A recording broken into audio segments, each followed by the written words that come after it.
उसके बाद दोस्तों कमाल का अपडेट है। कमाल का अपडेट ये है कि 9C पे भी अब लेट फीस लगाया जाएगा। जीएसटी 9C पे पहले लेट फीस नहीं लगती थी, केवल जीएसटी 9 पे लगती थी, लेकिन अब 9C पे भी लेट फीस लगेगी। इसके लिए गवर्नमेंट सेक्शन 47 सबसेक्शन 2 को अमेंड करेगी और इसके अंदर लेके आएगी 9C के ऊपर लेट फीस की एप्लीकेबिलिटी, जहाँ पे 9C पे भी अब लेट फीस लगेगा, पहले 9 पे लगता था।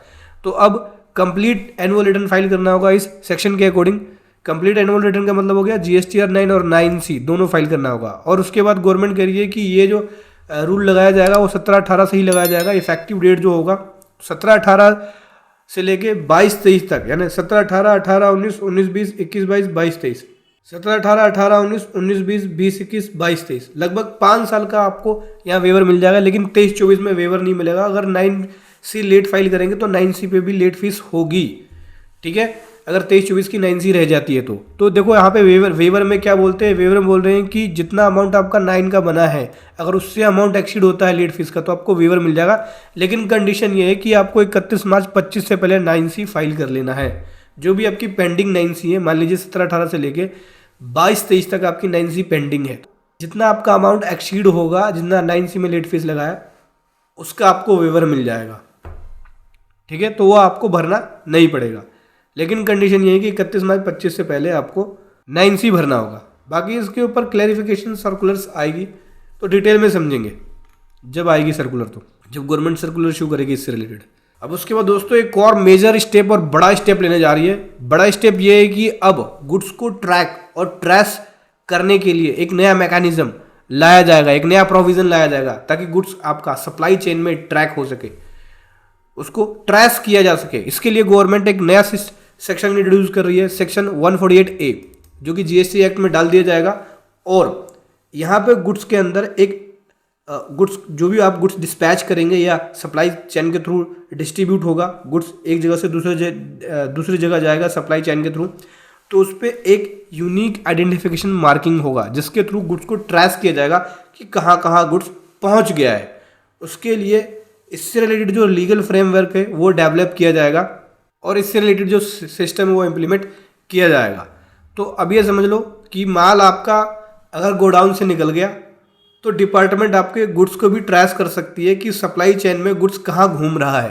तो आने वाले टाइम में बहुत प्रॉब्लम होगी, इसकी तैयारी आप अभी से ही शुरू कर लो। उसके बाद दोस्तों अगला चेंजेस के बारे में बात करें तो जो ऑनलाइन सर्विस प्रोवाइड करते हैं, ठीक है, अब वो जो अपना टैक्स इनवॉइस इशू करेंगे उसमें अनरजिस्टर्ड पर्सन का नेम और उसका स्टेट, बेसिकली बोला जाए तो एड्रेस इंक्लूडिंग स्टेट को भी डिक्लेयर करना पड़ेगा, ताकि उसकी प्लेस ऑफ सप्लाई को आईजीएसटी एक्ट के अंदर या सीजीएसटी रूल के अकॉर्डिंग आइडेंटिफाई किया जा सके कि उसकी प्लेस ऑफ सप्लाई क्या है, और उसी के अकॉर्डिंग आपका टैक्स बनेगा। इससे रिलेटेड भी क्लैरिफिकेशन गवर्नमेंट इशू करेगी। उसके बाद बात करें तो कुछ और मेजर चेंजेस है लॉ के अंदर एंड प्रोसीजर्स के अंदर, समझते हैं। पहले पॉइंट में कुछ खास नहीं, प्लांट और मशीनरी की जगह पे गवर्नमेंट जो है इसको प्लांट और मशीनरी की जगह पे प्लांट एंड मशीनरी कर रही है लॉ के अंदर। तो ये कुछ खास चेंजेस नहीं है, बस नेम को ही चेंज किया गया, एंड की जगह और कर दिया गया है। अगला बात कर लेते हैं। तो दोस्तों यहाँ पे जो चेंजेस किया जा रहा है वो प्री डिपॉजिट मनी से रिलेटेड है। पेनल्टी, अपील जब फाइल करते हैं तो अपील में आपको प्री डिपॉजिट मनी कराना होता है। तो बोल रहे हैं कि अगर अपील फाइल किया जाता है किसी के द्वारा और अपील केवल पेनल्टी अमाउंट क्या किया जा रहा है, जो डिमांड आपके पास आई है वो पेनल्टी का डिमांड है, टैक्स का नहीं है, तो उस केस में केवल 10% अमाउंट आपको प्री डिपॉजिट कराना पड़ेगा। पहले 25% कराना पड़ रहा था। और एक नया सेक्शन भी इंट्रोड्यूस किया जाएगा, सेक्शन 112 सबसेक्शन 8।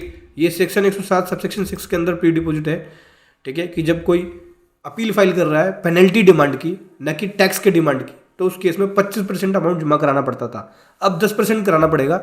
साथ ही साथ 112 सबसेक्शन 8 एक नया सेक्शन इंट्रोड्यूस किया जा रहा है कि अगर कोई पर्सन अपील कर रहा है, कहाँ, अपील ट्रिब्यूनल के अंदर, तो उस केस में भी 25% का अमाउंट जमा कराना पड़ता था, लेकिन अब उसको 10% करना पड़ेगा। यानी एक नया सेक्शन डाला जा रहा है, अपील ट्रिब्यूनल में अगर कोई पर्सन पेनल्टी अमाउंट का अपील फाइल करता है तो उसको केवल 10% ही प्री डिपॉजिट मनी करानी पड़ेगी। बढ़ते हैं अगले अमेंडमेंट की तरफ। अगला अमेंडमेंट क्या किया जा रहा है, उसके बाद अगला बात करें तो अगला कुछ खास नहीं है। यहाँ पे लोकल फंड और म्यूनसिपल फंड की जो डेफिनेशंस है उसको सही करने के लिए एक्सप्लेनेशन ऐड किया जाएगा।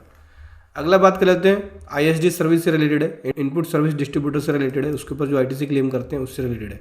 चेंज किया जाएगा सेक्शन 2 सबसेक्शन 6(1) और सेक्शन 20 सबसेक्शन 1 के अंदर जो इनपुट सर्विस डिस्ट्रीब्यूटर है उसके लिए, जहाँ पे आरसीएम की ट्रांजेक्शन्स होती है और आईएसडी में कैसे आरसीएम की ट्रांजेक्शन्स को हैंडल करना है, उसकी ट्रीटमेंट कैसे करनी है, तो उससे रिलेटेड चेंजेस होगा। ठीक है, 1 अप्रैल 25 से इसमें आपको चेंजेस देखने को मिलेगा। इससे रिलेटेड भी गवर्नमेंट अमेंडमेंट करेगी। उसके बाद बात करें 5वें पॉइंट में, तो यहाँ पे प्रोविज़न लेके आएगी गवर्नमेंट टेम्प्रेरी आइडेंटिफिकेशन नंबर के लिए। टैक्स ऑफिसर के द्वारा नया नंबर ग्रांट किया जाएगा, टेम्प्रेरी आइडेंटिफिकेशन नंबर। पर्सन जिसके ऊपर रजिस्ट्रेशन की लायबिलिटी नहीं आती, तो वो person temporary registration number apply कर सकते हैं। सेक्शन 16 एक नया सेक्शन इंसर्ट किया जाएगा, सेक्शन 16A CGST रूल के अंदर नया रूल इंसर्ट किया जाएगा, रूल 16A CGST रूल के अंदर, जहाँ पे सेपरेट रजिस्ट्रेशन जो है टेम्प्रेरी रजिस्ट्रेशन अप्लाई कर सकते हैं पर्सन, और यहाँ पे ऑफिसर इसको अप्रूव करेंगे। Temporary registration number form registration 12 के अंदर भी चेंजेस आपको देखने को मिलेगा इससे रिलेटेड। उसके बाद दोस्तों यहाँ पे अमेंडमेंट किया जाएगा फॉर्म CMP 02 के अंदर, कैटेगरी ऑफ रजिस्टर्ड पर्सन जो है उसको चेंज कर सकते हैं, वो चेंज किया जाएगा, और वो चेंजेस फॉर्म GST रजिस्ट्रेशन 14 के अकॉर्डिंग आपको देखने को मिलेगा।